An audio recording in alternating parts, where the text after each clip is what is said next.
Okay, welcome to today's class where we're going to be making these lovely book slips, book sleeves. It's something if you like to carry a novel around with you and you shove it in your bag and the covers get buckled and bent, then this is the perfect idea. It's great for a gift idea for birthdays or Christmas if you like to give books for that occasion.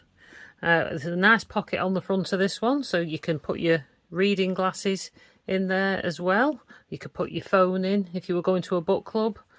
Just take your book, your phone and your glasses and your book.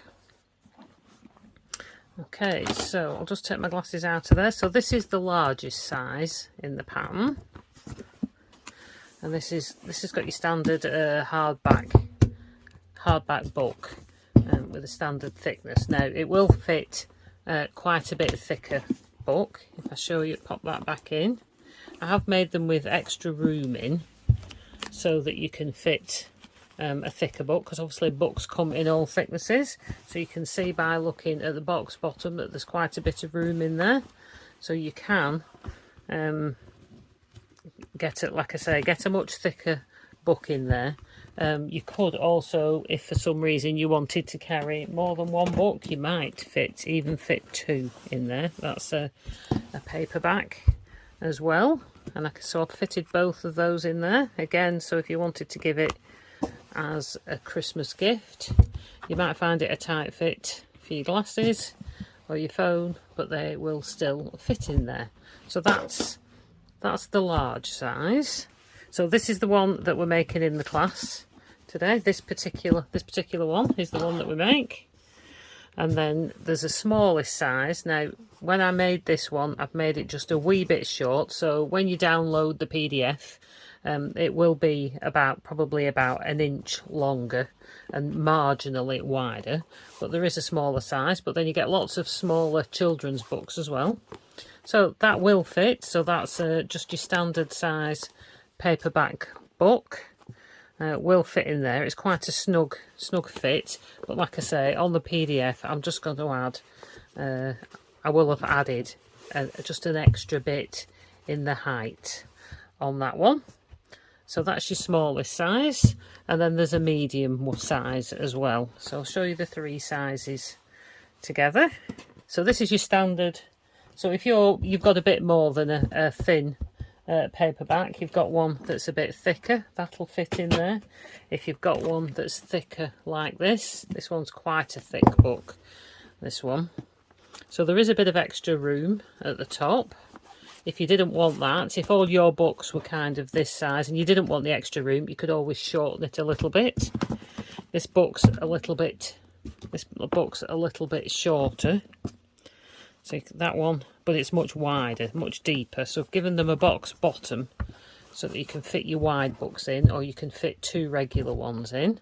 So you've got more room at the top. Now, if you were worried about that, you could always add two buttons on, one higher, one lower, so that if it needs to fold over a bit more, it could catch on a second button down as well. Okay, but should just work just as well on that one pulled up. Okay, so that's your three different sizes, and that your one that we're going to make in the class today. They're all made in quilting cotton. These ones are all made with just wadding and no interfacing. The one in the class I've made using wadding and interfacing, and personally I prefer the feel of this one. This one's a little bit firmer, this one's really squishy. Just adds that extra little bit of structure, extra little bit of substance to the bag. It feels a little bit more expensive, but the choice is entirely yours. So gather all your things together, get started on making one of these lovely book sleeves. Okay, the things that you're going to need to make this book sleeve. Right, so in your fabrics you need to cut two for your pocket. If you're having a pocket, you can omit the pocket completely if you want to do. If you want this bound look like I've got here, then you need to do two different colours. So you need one for your outer, and then preferably do this one maybe the same as your lining, which is what I've done to help give this look here. There's no actual binding on this, it just looks like it's been bound. and then you want 2 pieces for your outer fabric. This is the same for whichever size that you do. All the measurements will be on a downloadable printout.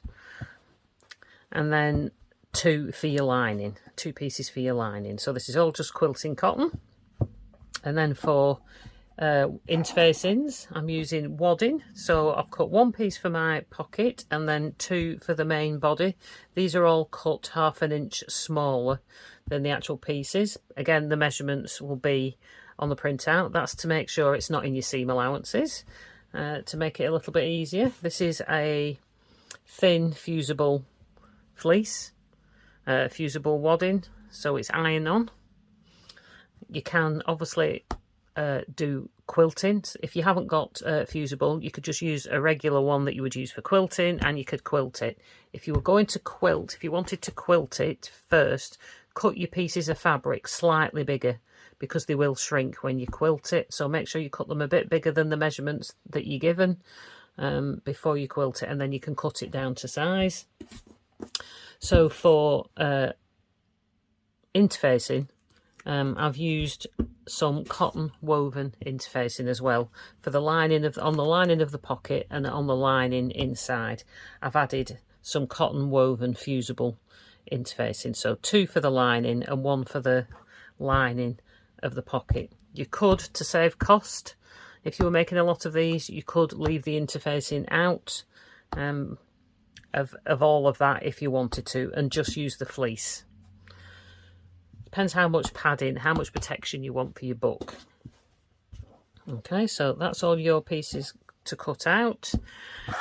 Obviously you want some coordinating threads, so I've got 1 for the outside and 1 for the inside, because that one matches here. So I'm going to put this one in my bobbin underneath. If you want to put a snap on it, if you've got some cam snaps, some poppers and a tool for setting your poppers, if you haven't got that, you could always use a bit of Velcro. You could make a buttonhole and put a button. You could leave the popper or the fastening off altogether and just have it as a slip pocket. Choice is purely yours. You'll also need a button for the fastening at the top to hold it together. You could do this without any fastening at the top if you wanted to. You don't have to put anything, but if you want to be 100% sure nothing's going to slip out, a button and either a piece of elastic, or I've used a hairband, just a cheap hairband. You could use thinner ones than these as well. Okay, so once you've collected all your things together, cut your pieces out, iron on your interfacings, put all your interfacings on. On the lining, I've got the woven fusible interfacing. You could also use just a non-woven lightweight interfacing. So fuse that to your lining. Fuse 1 piece of that to the lining of your pocket as well. And then your wadding, fuse obviously this one to the outside piece of your pocket, centred. So the piece that you're going to see at the front, and then fuse these onto the main portions for the outside of your slipcase. So these pieces that you see here, you're going to fuse all your fusible wadding onto those centred, so you'll have your seam allowance all the way around the edge. Once you've done that, meet me back here. Okay, there we go. So that's everything interfaced. So that's my lining with the cotton woven interfacing on. This is my outer fabrics with my wadding on, and then your pocket, the lining with the interfacing on, and the outer with the wadding on. So you're going to take your 2 pocket pieces, your outer and your lining, and you're going to place them right side together, and then we're going to stitch a 1/4 inch seam allowance across the top and stitch this 1/4 inch seam allowance across the bottom.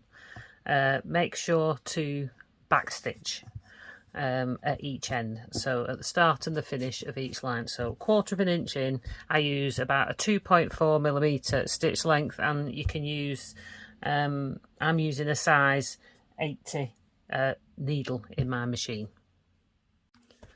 Okay, there we go. That's been sewn a 1/4 inch from the inside.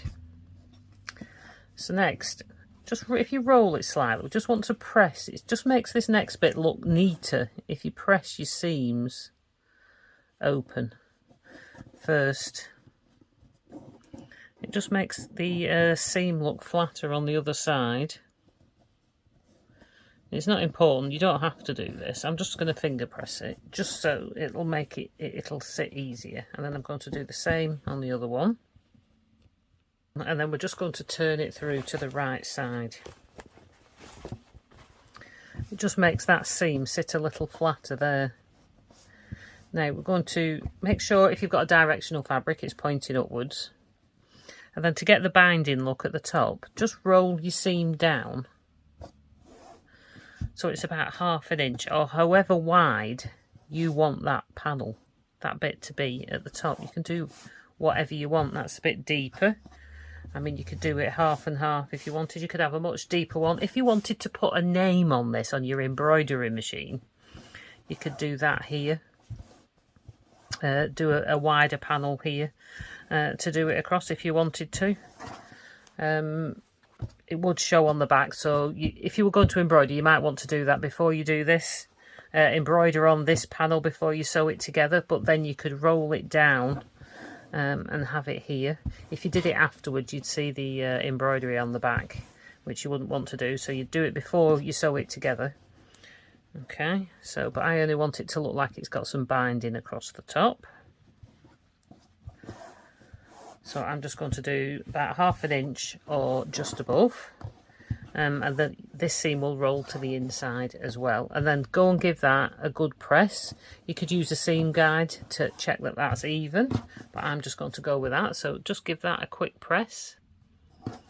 Okay, there we go. I've given that a press. And then we're just going to top stitch it. If you look at this one, top stitch it on the actual bound piece. Now on here, I don't know if you can see, it's quite looks quite bold, so you could either use a top stitching needle and use a thicker thread, but I've used the triple stitch on my sewing machine to make that stand out. If you don't want it to stand out, then do it in coordinating thread. This one I've obviously done in pink, but this one I'm using a peachy one on, but you could use, if you were say doing this fabric, you would use like a beigey thread on here, so that you don't see it so much, but I wanted my top stitching to stand out. So do it between 3.5 and 4 mil stitch length, and like I said, I'm using a triple stitch, so I'll show you what that is. Okay, so this one here, this is the triple stitch on my machine. It looks like 3 lines. You've got 3 lines and 3 lines and 3 lines. This is the triple stitch. If I just switch to that, that's what it looks like on my screen. And this is like a stretch stitch, but it's also good for giving you a bold top stitch. Okay, so I hope you can see that okay. So I'm going to stitch in about 1/8 of an inch from the edge. So I'm going to line up my seam line with the centre, roughly with the centre of my foot. And then I'm going to move my needle across by about 1/8 of an inch. Okay, so that's moved my needle, I think, right over. I'll just check I'm not going to hit my foot. I'm on triple stitch. Now it's set at 2.5. I'm going to make that up to 4 millimeters long. And what triple stitch does, it stitches forward, back, forward. So you get the 3 stitches and then it moves on. So be aware of that when you're doing it. If you've never tried it, it might be worth practicing on a bit of scrap first. Forward, back, forward. Forward, back, forward. See?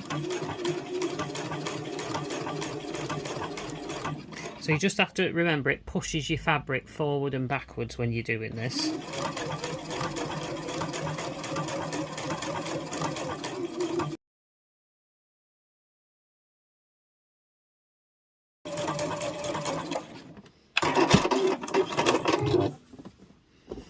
Okay, there you go, gives you a lovely bold top stitch line. Okay, so we're going to add the pocket onto the front panel now. So this needs to be placed higher than obviously the corners that you're going to do to make the box bottom. Now I think on this large size, the 1 1/4 inch corners with you, and then plus your 1/4 inch seam allowance, so that makes it 1.5 inch, so that you know they're going to be 1.5 inch up. This will be on your printout, so we need to go higher than that. So on the big one, I think I've gone about approximately 1 inch higher, so at 2.5. I've placed the pocket about 2.5 inches up. On the smaller ones, I've gone a little bit lower. I've just gone 1/2 inch up. You can see on this one, I've just gone 1/2 inch higher than the box corner. So the choice is yours, whereas on this one, you can see I've gone about 1 inch up from the bottom, which is what I'm doing here. So I'm placing this one 2.5 inches up from the bottom. So as long as the sides are flush, are lined up, that should all be lined up. And then on the sides, we're just going to baste it into place. I'm going to leave my stitch length on 4mm. Now, I've not bothered doing the top stitch here as the triple stitch along the bottom where I've sewn the pocket on. The choice is yours if you want to do that. This is where your eye's drawn when you see it. So I did the bold one here, but I've just done a regular one here. But I'm still going to leave my stitch length at 4mm. And then you're going to sew down the sides within the seam allowance. Now your seam allowance is 1/4 inch, so if you sew at about 1/8 inch inside your seam allowance, just to hold it in place, as you get down to here, you're obviously going to sew about 1/8 inch across the bottom. You will see this line, so make sure it's as straight as it can be, because you're going to see that line here. That stitches the bottom of the pocket on, and then just within 1/8 inch up the other side as well. You don't need to back stitch on these ones because that's going to be sewn into your seam as well. So just go all the way around and up. Okay, so the next thing we're going to do is add our popper. So we're all stitched on. Can you see? There's the top stitch along the bottom, just with the single line, as opposed to, you can see the difference between the bold line with the triple stitch. So 1/8 inch around the two edges, and top stitch across the bottom. Okay, so next thing is we need to add the popper now, really. So the easiest way to just do this is fold it in half to give you a bit of a crease. So roughly this is our centre here, and I'm just going to do my popper a little bit down from the top. Can you see here? I've not done it through this band because it's quite thin. I've gone through this section because it's got wadding and interfacing in it as well to help support it. If you're not 100% sure that's the middle, you can always measure it. Get a ruler and measure. So we're 9 inches there, so 4.5 is halfway. And I'm just going to go just below that seam. I'm not going to go on the seam, I'm going to go just below the seam. And I've got a pokey tool here. This came with my popper set, actually. And just push that all the way through, or both layers, all the way through to the back of that one as well. And then you'll know it's all lined up. So give it a good stretch the hole. So I've got my poppers. So you'll have 2 of the flat discs, and then you'll have 1 each of the separate bits of the popper. There's the male part and the female part. So I've also got fray check. If you've got this would be handy to use, just to make sure, a little bit on the hole, just to make sure that that's not going to fray. It dries matte, so you won't see that once it's dry. Just maybe give that a minute or 2 to dry, just let that soak in. Okay, so you would wait for that to dry. And then we're going to pop this part, the flat part, through on the front on your pocket. Push it all the way through. And then I like to use this part, the male part, with a sticky out bit on there. Over the point. Get your tool, whichever tool you've got. The flat section here, the black flat section, goes against the flat section on the front. And the soft bit goes against your popper there, and it's got a metal piece that pokes down, and then you need to squeeze that, and it flattens the point inside. So that's your popper set there. And then on this piece you'll put your flat disc piece on the back, so this will be inside because you don't need to see that piece. And then this one over the top. Okay, so you might have to squash up to get to it. That's why it's easier to put on now while it's all thinner. Okay, and then press that one and flatten that one, and that's your popper all set. So there we go, that's your popper in and ready to go. Okay, so the next thing we're going to do is we're going to add the hairband or piece of elastic that you've got. So if you've got a hairband like me, or elastic, you need to find the centre, just find the centre top on your back panel. So I've just folded it in half, and then I'm just going to put a mark. So that's the centre. Now this is how it's going to be stitched in, because as you can see on the actual book case, it comes from the back and it wraps around the front. So we're sewing it into the back seam. But to sew this in, trying to sew it in like this can be a bit fiddly. So I've just got a needle and thread, and I'm just going to put a couple of stitches in just to hold it together. You might be able to try and do this on your sewing machine.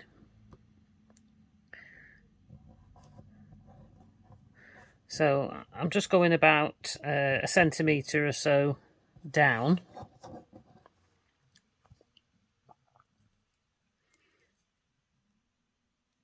So just about a centimetre, half an inch or so down from the top. I just want to stitch this bit together. I've threaded my thread so there's a loop at the end, so I can just pull that in.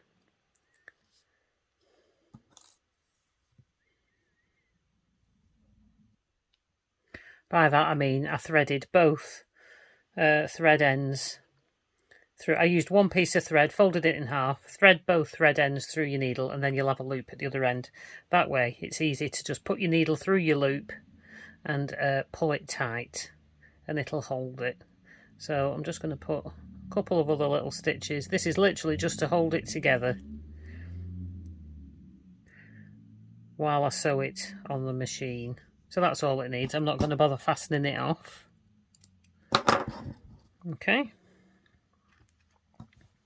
So this is then going to go there. I like it to overhang a little rather than sit on the edge like that, so that when it folds out in the right direction, it has, you can feel it here, it pivots, it helps it pivot upwards, and it's less likely to pull out, I think. So we're just going to stitch that into place within the seam allowance there, just to hold it in place while we sew the layers together. So I'm just going to take that to the sewing machine. Okay, so I've put it under the foot. I've just holding it in place under the foot. I'm sewing it at about 1/8 of an inch in.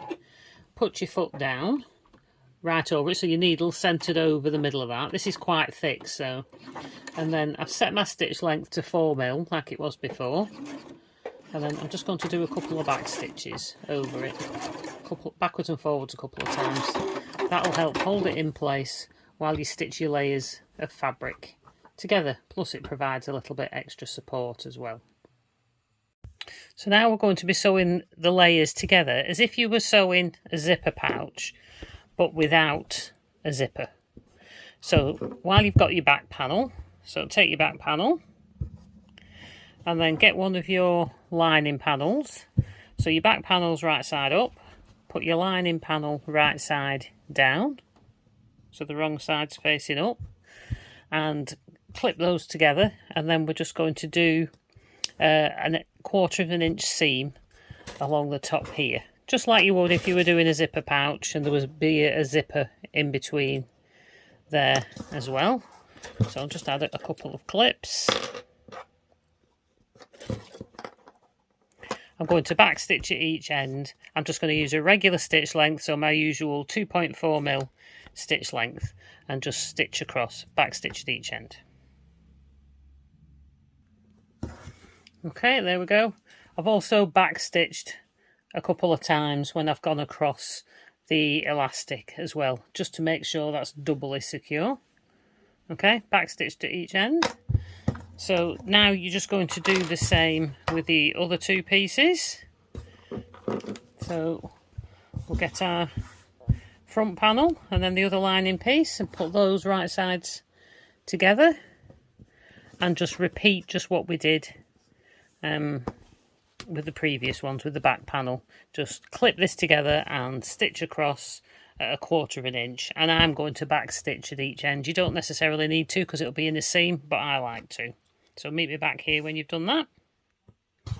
Okay, so that's now both pieces stitched, so we can just turn them around to the right side so we can have a look. So that's them stitched in place. So what I would do now is go and press these seams, and I'm going to press the seam towards the lining. Press the seam towards the lining. So if I'm going to turn that over, I can feel the seam here. Press this all flat, and then the seam will be pointing this way. Same on the back one. Okay, there we go.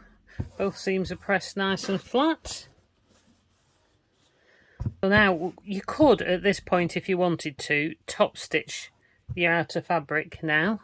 If you wanted to, I've top stitched on this one, but if you top stitch it first, you can get a bit of it pulling in. Can you see?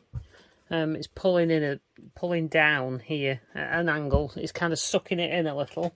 On these ones, I haven't top stitched at all yet, but you can go on and top stitch it afterwards if you think it needs it. So both of these, I've not done any top stitching. I know some people are uncomfortable doing the top stitch, but I'm going to do it afterwards on this one to show you that you can do it afterwards. You don't, because we're not putting a zip in or anything. I'll show you how to do it afterwards. So take your panel, it doesn't matter which one you take, and have them right side up, but you need to have your linings at the same end and your outers at the same end. So I've got my outer front panel facing right side up, and then I'm going to take my back panel and place this right side down on top. Make sure the linings matching to the lining and the outers matching to the outer, and then either pin or clip that, whatever you choose. Line up your seams so that they line up neatly,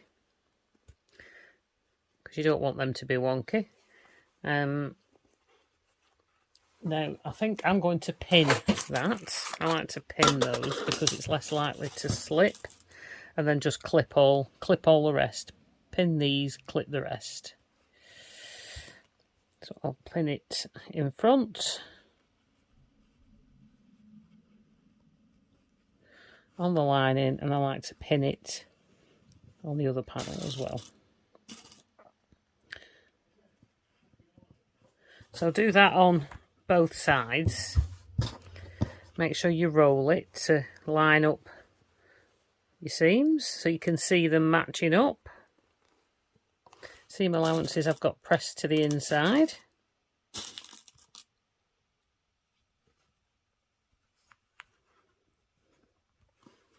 I'll just stick one there. Okay, and then you can either pin or clip it all the way around. You just need to leave a gap for turning through. I'm going to leave it in the side, and I'm going to leave it the width of my hand. Don't go too close to the bottom because you are going to put box corners here. So if you do it in the bottom, you don't have as much space, especially on the smaller sizes. This is on the big one, so it's easier to leave your turning gap in the side. And then I'll just stick a couple of pins all the way around, and then we'll be ready to sew it. Okay, so that's all pinned. We're now going to sew it together at 1/4 inch seam allowance. So we're going to start at one side of the turning gap. I like to sew from this point to the edge and then back again, and then sew down to the bottom all the way around till you get to your next line on your turning gap. And then I like to stop there, turn, and then stitch to the outside edge and back stitch there.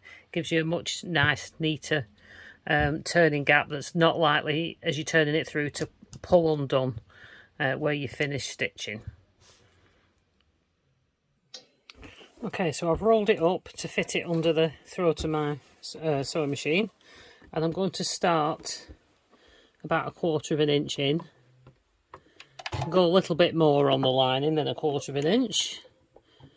Okay, and then I'm just going to stitch to the edge and then stitch back to where I started.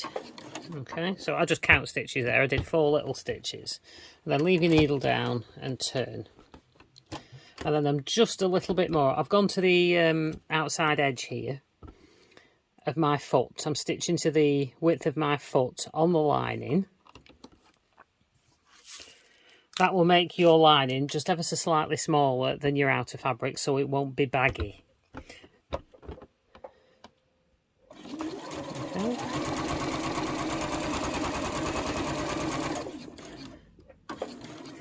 And then move your needle down and turn.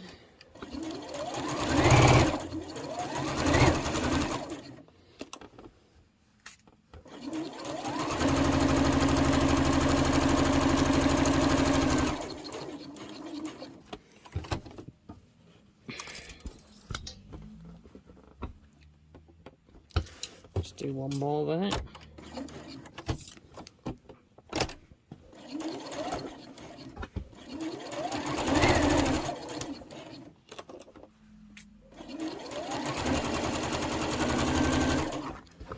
Now as you're getting closer to the top where the lining meets the outer, you need to take it down to 1/4 of an inch. Move back in so it's 1/4 of an inch.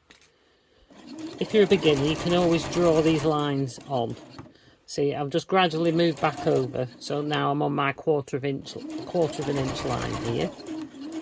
Now whether you stitch over your pins is your own personal choice. I like to just hand crank it across those. That way I know I'm not going to hit a pin. I don't like to take them out at this point because they're what's holding your seam allowances. Where they meet line, it's holding them lined up. So how can I take them out? And it shouldn't have shifted because I still left the pins in. And then sew the outer at 1/4 of an inch.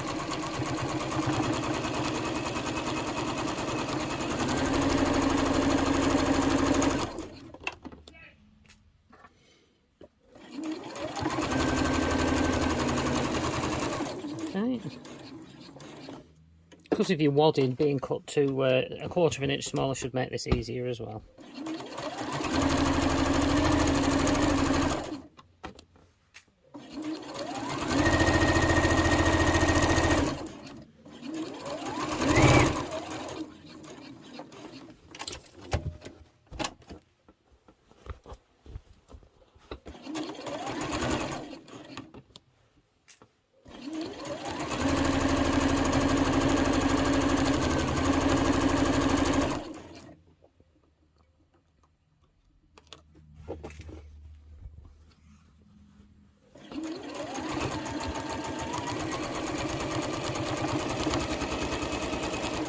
Okay, so we're coming up to this point again. I don't like to sew over my pins, so I'm just going to hand crank that. If you hit a pin, you could break a needle, and then that just slows you down, or it could flick up. There we go, that's over. Now as you come back onto your lining, you stay at the 1/4 of an inch, and then as you move a bit further down, you can then move it over to the width of your foot. Just gradually move over to the width of your foot from the 1/4 of an inch till you get to your turning gap. And then instead of stopping and back stitching there, leave your needle down and turn, and then stitch to the outside edge, and then a couple of back stitches. And by doing that, there's a lot less stress on your turning gap. Okay, so that's all stitched.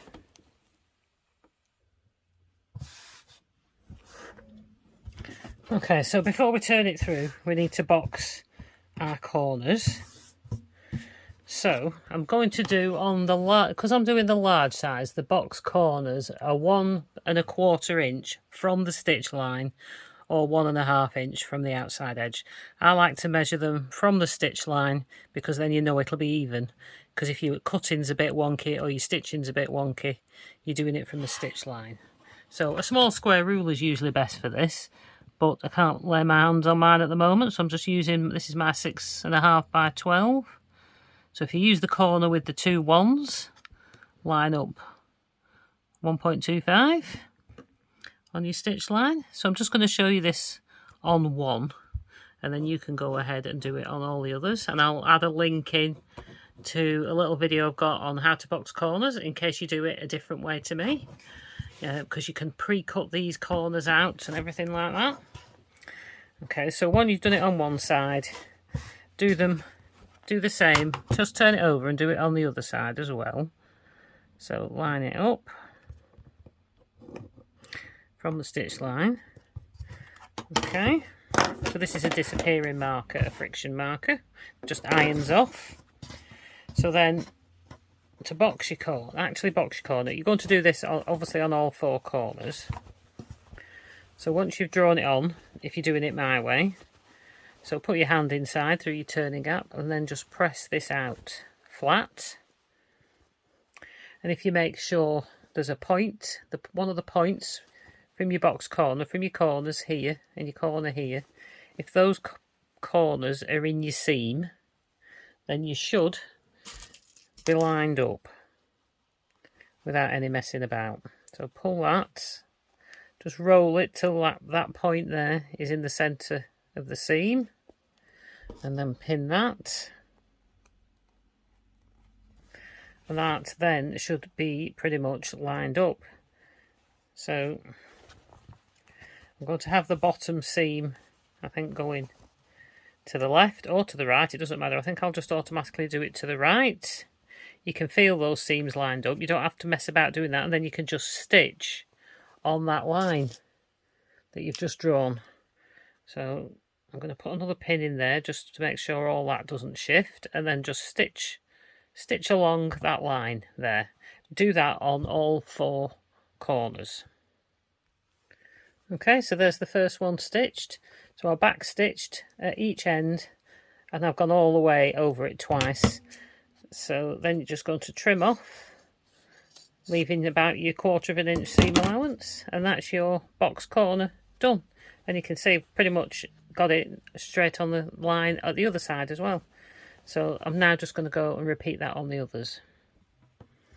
Okay, so that's all my 4 corners done. So I've just got to trim them down to the 1/4 inch seam allowance, and then that's those done.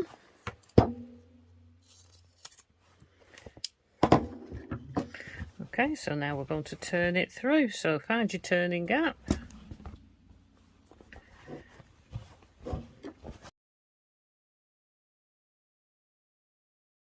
Out. Now we just want to sew up the turning gap. Okay, I'll just start there. To sew quite close to the edge. Don't forget to back stitch there.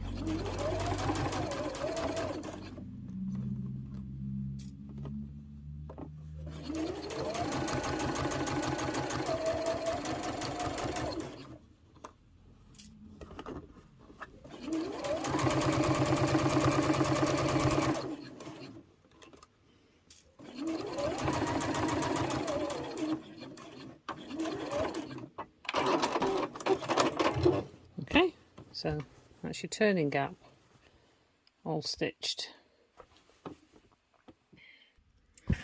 Okay, so you just need to push that down inside now. Push your lining down inside.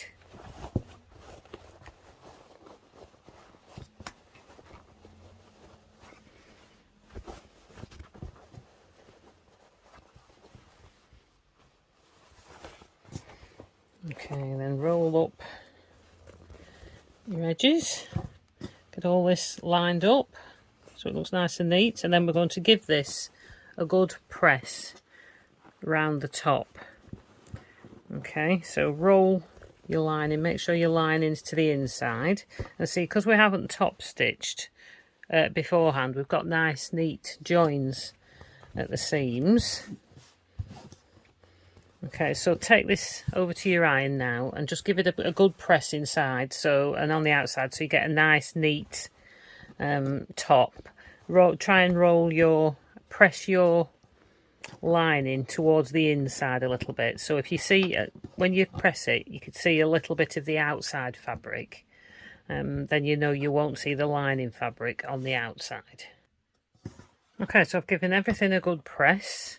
So can you see they've got a nice neat top seam. Now you can choose not to top stitch this if you want. You don't have to top stitch this, but I'm going to show you on this one how to do it. So because it's quite small for fitting, you might, if you haven't got a free arm on your machine, you might struggle. If you've got a free arm on your machine, you can just do it this way and stitch around your free arm on your machine. If you're doing the smaller size and you find that difficult, you can turn your bag inside out and stitch it from the inside like this. So you can stitch this way where you stitch round the inside. So I'm going to do it that way just to give you show you how to do it. Okay, so first, if you've got a free arm on your machine like I have, and you're doing the bigger size, you can just do this, put it over your free arm, and then you can stitch around in this direction. But if you haven't got that, or you're doing the small size and it won't fit over your free arm, I'm just going to put the table back on. Then you can turn your bag inside out, because you want it to be stitching on the outside, not the inside. Okay, so you're going to sew it like this instead. So I'm going to start here. I like to start in the seam. This way my thread's the right way around, because I've got my top stitch thread. I've got two different colours in. So this way it's going to be the right one on the right side. So start with both your threads out, otherwise you'll get nesting. So bring your bottom thread up as well.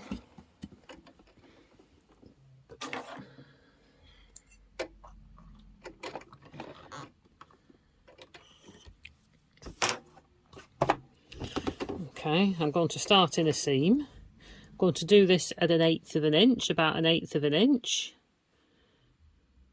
So I've got my 1/8 of an inch mark. I just mark that with a marker pen on my foot. Right, hold both these threads down so they don't suck in. I'm going to switch it to the stitch length of 4 as well, because I want a nice bold top stitch. Right, so I've held them down. If you don't hold them down when you do your first stitch, it will suck them in, and that's why you get nesting on the back. Okay, I'm just going to do a couple of back stitches. So that doesn't matter now. And then you're just going to stitch like this.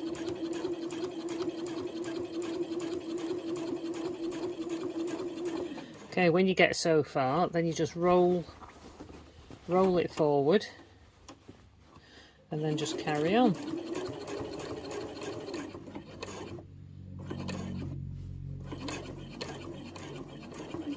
If you find you get skip stitches going over your elastic, use a bulky seam aid under the back, or a rolled up bit of cardboard just to level your foot out.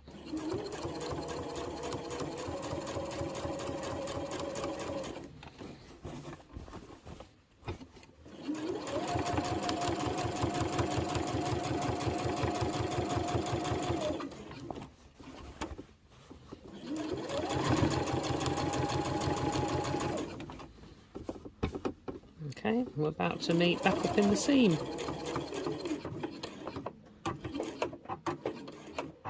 Just back stitching 2 there. And then I'll just cut my threads on the machine. Okay.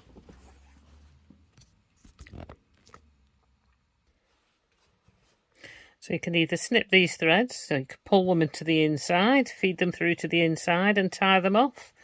I'm just going to tie these off on the outside. Tie it twice and then snip that. Same on the inside. We've got no nesting because you held onto your threads when you started. You had both threads out, top and bottom.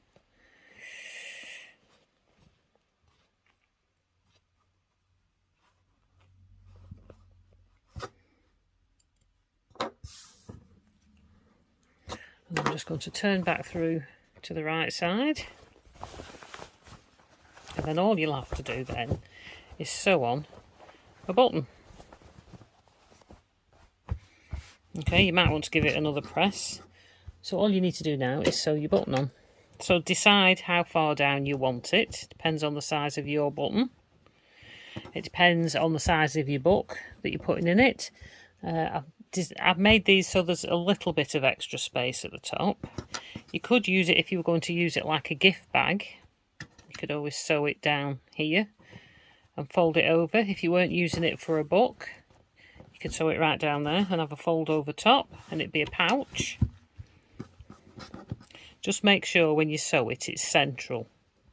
So I'm going to put mine about there. I'm not going to show you how to sew a button on. I'll just sew that on now and then come back. Make sure you sew it through all layers. Don't just sew it through the outer layers. Sew it, go right through. Make sure you try and keep it as neat as possible on the inside. Okay, so there we go. That's our button sewn on. Our elastic hairband will fit round. So all you need to do now is make sure your book fits. So I've got quite a large hardback book here. And there's plenty of room in there. It will take a thicker book as well. Fasten your elastic round, and there we go. We're ready to go. So congratulations if you finish that. Please share your photos in our Facebook group. I'll leave the links down below.